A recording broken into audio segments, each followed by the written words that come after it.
తెలియజేస్తూ మనం యొక్క ప్రెస్ మీట్ని పెట్టుకోవడం జరుగుతుంది.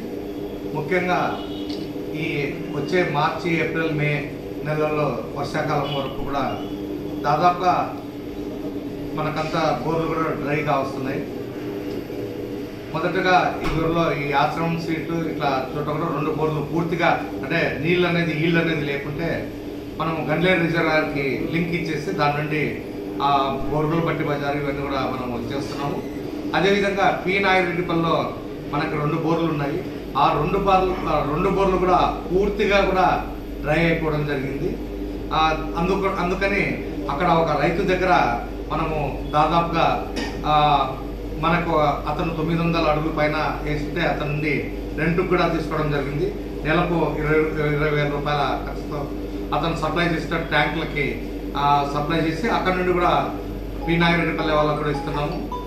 అదేవిధంగా మనకి ఈ జంతర్ మంతర్ కాలనీ కానీ మనకి మిగిలిన చోట్ల కూడా అన్ని చోట్ల కూడా మనకి భూగర్భ జలాలు కూడా తగ్గిపోతున్నందువల్ల దాదాపుగా ఒక 120 పైపులతో ప్రతి బోర్లో కూడా 4 నుండి 5 పైపులు వేసేసి కిందికి దించేసి నీళ్లు మనం తీసుకోవాలని చెప్పి ఆలోచిస్తున్నాము. అదేవిధంగా ఈ గన్లేరు రిజర్వాయర్ దగ్గర కూడా ఇదివరలో మనము ప్రతి సంవత్సరం కూడా జనవరి, ఫిబ్రవరిలోనే మనం ఇసుక బస్తాలు వేసి నీళ్లు ఆపుకునేటం రైతులు తీసుకోపోకుండా.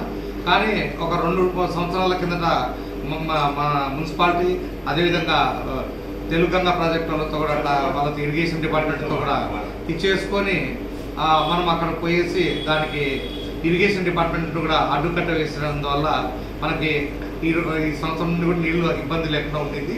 కానీ ఈ సంవత్సరము దాదాపు 4 సంవత్సరాల తర్వాత 2019లో ఈ విధంగా మనకి నీటి ఎద్దడి అనేది ఆళ్ళగడ్డ పట్టణంలో ఏర్పడింది. ఇప్పుడు ఎద్దడి అనేది రాబోతుంది కాబట్టి మనం సమ్మర్ యాక్షన్ ప్లాన్ కూడా మనం కలెక్టర్ గారికి 50 లక్షల రూపాయలతో ఒక యాక్షన్ ప్లాన్ కూడా పంపించడం జరిగింది. అంటే నీళ్ళ ట్యాంకర్ల సప్లై కానీ మనము మోటార్ల కొనుగోలు కానీ అదేవిధంగా రిపేర్లు కూడా స్టాండ్ బై మోటార్లు పెట్టుకోవడానికి కూడా ఈ యొక్క కార్యక్రమం చేపడుతున్నాము.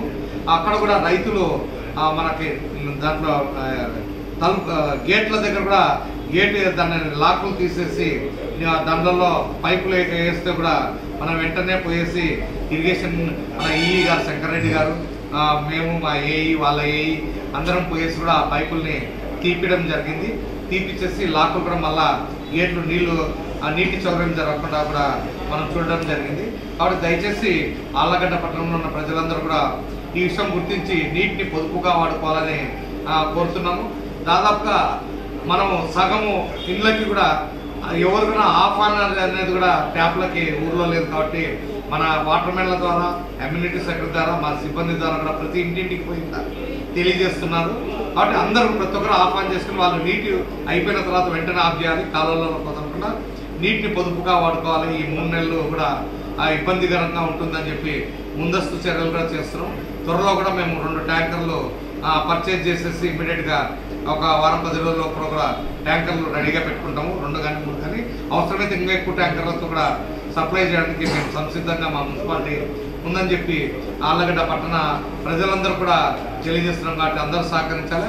ఏదన్నా ఆటంకం కలిగితే ముందు రోజే మా ఏఈ సురేంద్ర కూడా ప్రెస్ ద్వారా కానీ అందరూ కూడా తెలియజేస్తాడు. ఏదైనా ఉంటే ఆ రోజు మాత్రం ఇప్పుడు ఇంటరప్షన్ ఉంటుంది కాబట్టి ముందు రోజే పట్టుకోండి అని చెప్పేసి.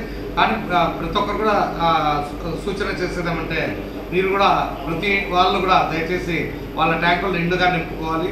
1-2 డ్రమ్ములు కూడా తీసుకొని అంటే ఒక రోజు రాకున్నా కూడా దాన్ని మనము తట్టుకునేటట్టు కూడా ప్రతి పౌరుడు కూడా మాకు సహకరించాలని చెప్పి చేస్తున్నాము. ప్రతి ఒక్కరు కూడా మీకు ఏదైనా ఇబ్బంది ఉంటే ప్రెస్ ద్వారా కానీ ప్రింట్ కానీ ఎలక్ట్రానిక్ మీడియా ద్వారా కానీ లేదు మా సిబ్బంది ద్వారా కూడా సమాచారం చేస్తాము. అదేవిధంగా అక్కడ మా నీళ్లు వదిలే సిబ్బందికి ఇమ్మీడియట్గా ఏదైనా ఇబ్బంది ఉంటే కూడా తెలియజేసి మా ఎమ్యూనిటీ సచివాలయంలో కానీ మీరు అక్కడ కావాలంటే కూడా చేసుకోవచ్చు. లేదు ఇక్కడ ఏఈ దగ్గర కూడా ఫిర్యాదు రిజిస్టర్ అనేది కంపల్సరీగా ఉంటుంది. నీళ్లు ఈరోజు పలానా రోజు నుండి రావటం లేదు చేస్తే ఇమ్మీడియట్గా 24 గంటల నుండి 45 గంటల్లో కూడా చిన్నదైతే వితిన్ 24 అవర్స్లో చేస్తాము. లేదంటే ఏదో మేజర్ ఉంటే కూడా 48 అవర్స్ లోపల కూడా మేము క్లియర్ చేస్తామని చెప్పి ఈ సందర్భంగా తెలుస్తాం. నీళ్లు పూర్తిగా డ్రై అయిపోతే మాత్రము ట్యాంకర్ల ద్వారా ఆ ఏరియాలకు సప్లై చేస్తామని చెప్పి తెలియజేస్తాం. కాబట్టి దీన్ని ప్రజలందరూ కూడా ఆళ్ళగడ్డ పట్టణం